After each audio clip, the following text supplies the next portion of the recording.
Hello everyone, जैसे कि last video में हमने जाति पर डिस्कस किया था। इस वीडियो में हम नातेदारी, आदिवासी, धर्म आदि पर डिस्कस करेंगे।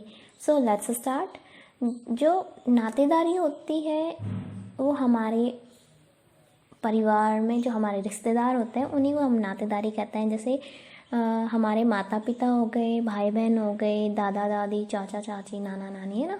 तो ये क्या होते हैं, ये दो टाइप के होते हैं। एक तो रक्त के संबंध पर होती है नातेदारी और दूसरी होती है विवाह के संबंध पे। रक्त के संबंध में जैसे भाई बहन हो गए और विवाह के संबंध जैसे पति पत्नी हो गए, माता पिता हो गए। ठीक है। तो घुरिये का कहना था कि जो नातेदारी होती है उसका जाति से घनिष्ठ संबंध है। बिना नातेदारी के हम जाति को नहीं समझ सकते, क्योंकि नातेदारी क्या है, परिवार की जोड़ने वाली एक इकाई बोल सकते हैं। क्योंकि नातेदारी में जब हम विवाह के संबंध में बात करते हैं तो क्या होता है, जाति में अंतर्वैवाहिक संबंध पाए जाते हैं।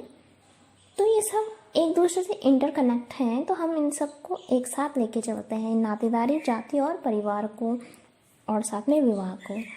तो जो नातेदारी होती है उसमें हम एक तो जाति के आधार पर विवाह संबंध स्थापित करते हैं और दूसरा गोत्र। जो नातेदारी होती है उस पर जो जाति होती है उसमें हम अंतर्वैवाहिक संबंध, मतलब अपनी जाति के अंदर शादी करते हैं। और जो गोत्र होता है उसमें बहिर्विवाह होता है। दैट मीन्स हम गोत्र से बाहर विवाह करते हैं, क्योंकि गोत्र में एक गोत्र के लोग एक दूसरे को एक पूर्वज का वंश समझते हैं, एक वंश को अपना पूर्वज समझते हैं। तो इसलिए अगर गोत्र में शादी करेंगे तो दैट मीन्स हम भाई बहन शादी कर रहे हैं। तो इसलिए हम तो घुरिये का मानना है कि गोत्र से बाहर शादी की जाती है। तो इसी में जो जातियाँ हैं, उपजातियाँ हैं, उनका परस्पर संबंध किससे होता है, नातेदारी से, जैसे मैंने आपको पहले भी बताया। तो नातेदारी के आधार पर 3 प्रकार के विवाह घुरिये ने बताए हैं। पहले तो मैंने आपको बता दिया अंतर्विवाह, दूसरा हुआ बहिर्विवाह, एंड तीसरा बताया है अनुलोम प्रतिलोम विवाह। अनुलोम मीन्स कोई उच्च जाति की कन्या है, कोई उच्च जाति का पुरुष है और निम्न जाति की कन्या है, तो उनकी जो शादी होती है उसे अनुलोम विवाह कहते हैं। और प्राचीन काल में हमारे समाज में अनुलोम विवाह काफ़ी प्रचलित था कि इसमें जो उच्च जाति का पुरुष होता था वो अपने से निम्न जाति की स्त्रियों से विवाह संबंध स्थापित कर सकता था और किए भी जाते थे।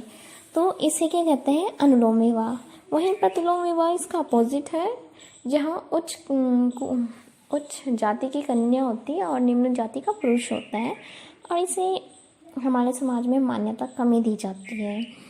और इसी आधार पर नातेदारी के आधार पर विवाह 2 भागों में विभाजित किया है घुरिये ने। पहला है सपिंड, दैट मीन जो नातेदारी का प्रतिबंधित समूह होता है। जैसे जाति बोल दिया मैंने कि जाति में अंतर्वैवाहिक संबंध होता है, हम दूसरी जाति से विवाह नहीं कर सकते हैं। और वैसे ही एक गोत्र में शादी नहीं कर सकते हैं, हमें दूसरे गोत्र से शादी करनी पड़ती है। ओके। अब है इन घुरिये का आदिवासी पर क्या पर्सपेक्टिव रहा है। तो जो घुरिये है वो आदिवासी को पिछड़े हिंदू की संज्ञा देता है, और ये बहुत इम्पोर्टेंट क्वेश्चन आता है हमारे नेट जेआरएफ में, काफ़ी बार पूछा भी गया है कि पिछड़े हिंदू किसे कहा है, आदिवासियों को, है ना। सो इसे ही याद रखना। तो जो घुरिये का कहना था कि जो आदिवासी लोग हैं वो काफ़ी लंबे टाइम से क्या है, हिंदू संस्कृति के संपर्क में है, जिस कारण आदिवासियों ने काफ़ी जो हिंदू संस्कृति है उसके रीति रिवाज परंपराओं को एक्सेप्ट कर लिया, स्वीकार कर लिया, अपने जीवन में मतलब उनका यूज़ कर रहे हैं। और जैसे हम त्यौहार मनाते हैं तो वैसे वो भी अब त्यौहार मनाने लगे हैं, कपड़े पहनने लगे हैं, और उन्होंने शराब तंबाकू का सेवन करना कम कर दिया है, या उन्हें छोड़ दिया है ना। तो इसलिए घुरिये का मानना है कि अब वो क्या है, हिंदू में ही है, लेकिन वो थोड़ा सा हिंदू जाति से थोड़ा सा पिछड़ गए हैं, इसलिए उन्हें क्या कह रहे हैं, पिछड़े हिंदू की संज्ञा दे रहे हैं। इसी पर हमने जब हमारा भारत स्वतंत्र हुआ था तो उस टाइम पे काफ़ी डिस्कशन हुआ था इस टॉपिक पर कि हम आदिवासियों को क्या करें, उनको संविधान में कैसी जगह दें। तो यहाँ पर वॉरियर एल्विन का नाम भी आता है। उनकी बुक का नाम है लॉस ऑफ नर्व। इसमें उन्होंने कहा था कि हमें आदिवासियों को छेड़ना नहीं चाहिए, क्योंकि जो आदिवासी हैं उनकी संस्कृति सभ्यता हम हिंदू जो समाज है उससे काफ़ी अलग है।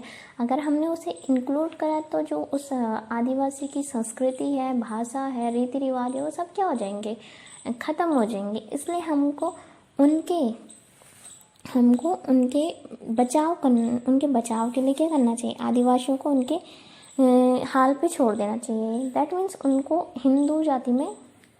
हिंदू समाज में इंक्लूड करके नहीं चलना चाहिए। और यही घुरे और एल्विन के बीच में विवाद भी रहा है।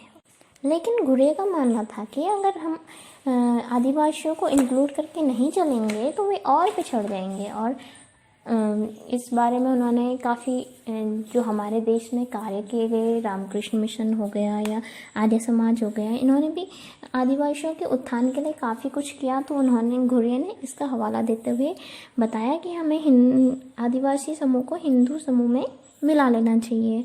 लेकिन जब वे अध्ययन कर रहे थे तो उनका कहना है कि जो आदिवासी है वो केवल तभी अपना विकास कर सकेंगे जब वे राजनीति में प्रवेश करेंगे। उनका राजनीति में कोई जब उनका नेतृत्व करेगा तभी तो वो करेंगे ना, तभी उनका विकास हो पाएगा। तो जो घुरे हैं उन्होंने महाराष्ट्र के कोली आदिवासियों पर अपना अध्ययन किया था।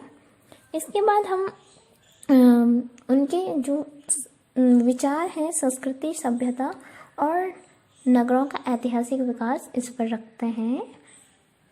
संस्कृति की वृद्धि और उसके संग्रहण पर क्या है, दो परस्पर विरोधी विचार हैं। एक विचार तो क्या कहता है कि जो हमारी संस्कृति है वो क्या होती है, जैसे एक क्षेत्र है, उस क्षेत्र में कुछ संस्कृति है, लेकिन जो क्षेत्र की परिस्थिति है, घटनाएं हैं, वो सेम है किसी अदर प्लेस के या समाज के, लेकिन उनकी जो आवश्यकताएं हैं, परिस्थिति है, तो वो संस्कृति को चेंज कर लेती है। पहला पर्सपेक्टिव ये है, मानो एक भारत है, जैसे भारत में परिस्थितियां हैं, घटनाएं हैं, वैसे ही किसी अन्य देश में भी घटनाएं हैं, परिस्थितियां हैं। लेकिन जो संस्कृति क्या होती है, आवश्यकता और स्थानीय परिस्थितियों के आधार पर विकसित होती है, जिस कारण वो स्थान की बात है, जिस कारण वो भिन्न हो जाती है। ओके, उसी प्रकार दूसरा पर्सपेक्टिव है कि जो संस्कृति है वो विकिरण से विकसित होती है। जैसे कि मैंने आपको पहले भी बताया था, विकिरण, डिफ्यूज़न।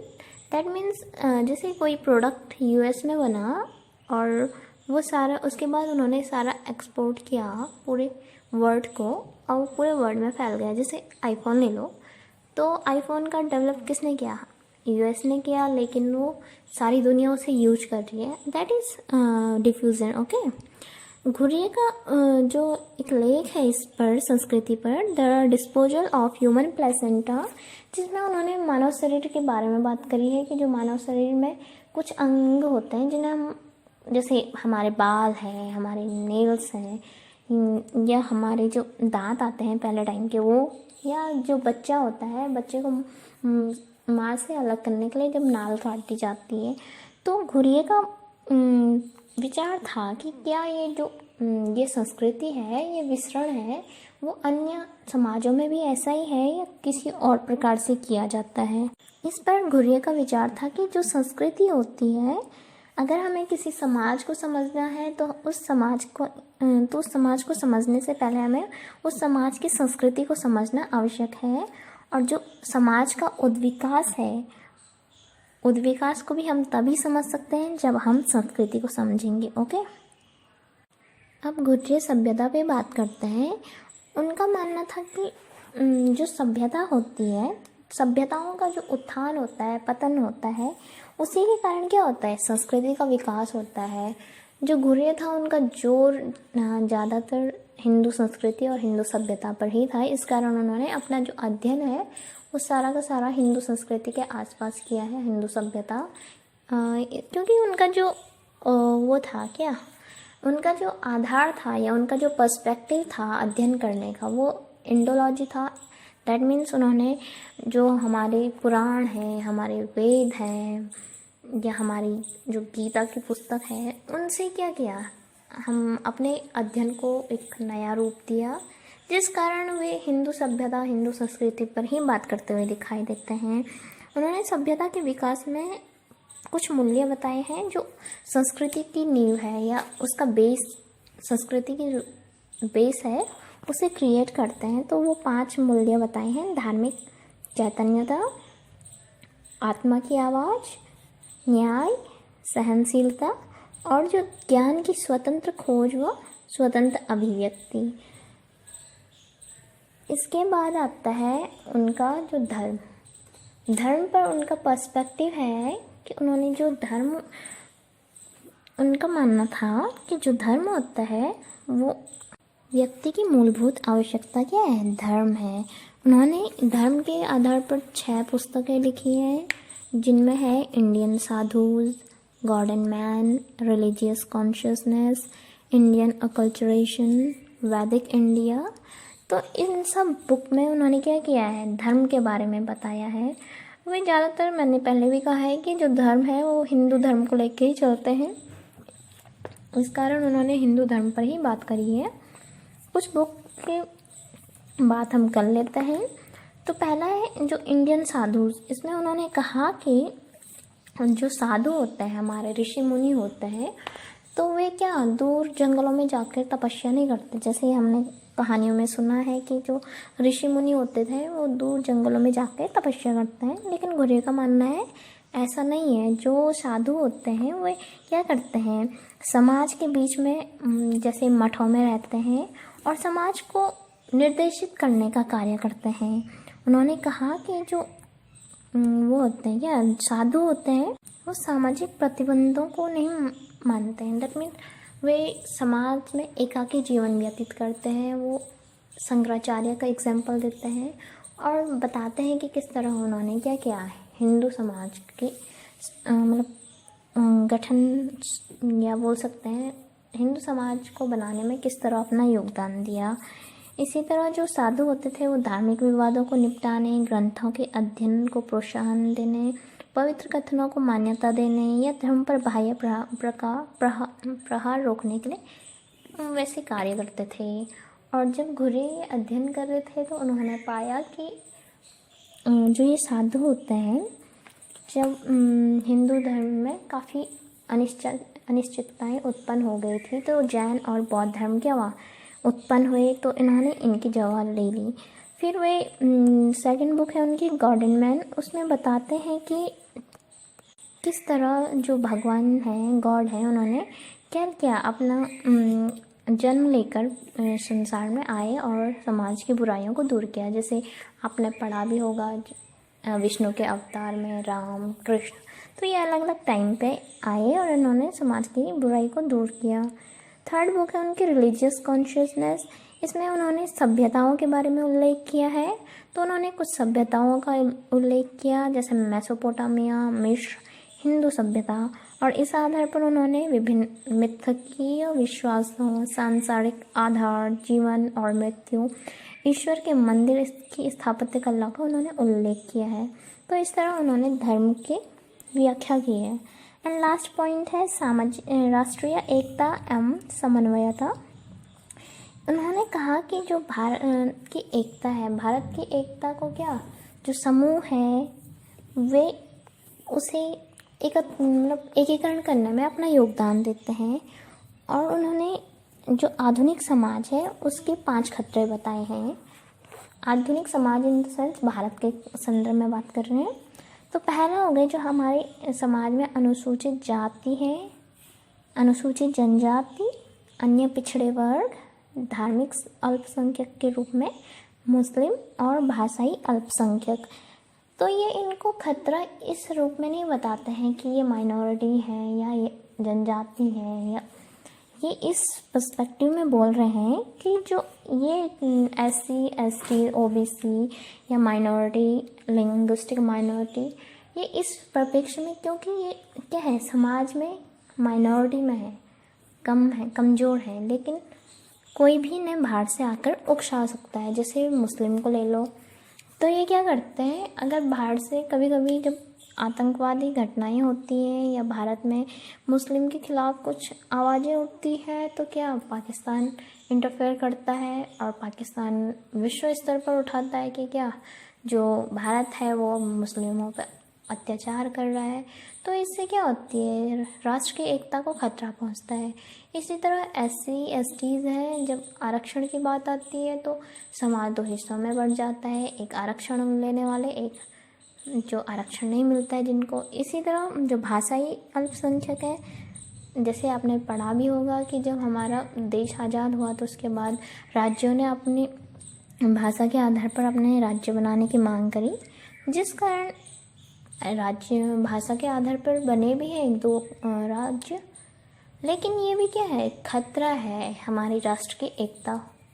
ओके, तो इन सब को मिला के हमको क्या करना चाहिए, मिलाना चाहिए जो हमारी राष्ट्रीय एकता में सहायक हो। इसलिए उन्होंने कहा कि जो समूह होता है, जैसे ब्राह्मण है, उन्होंने समाज को बनाए रखा है। जाति सिस्टम है, आज भी इतने साल हो गए हैं कि कब से जाति प्रथा चली आ रही है, लेकिन आज भी हमारे समाज को बांधे हुए है, नियंत्रित करती है समाज।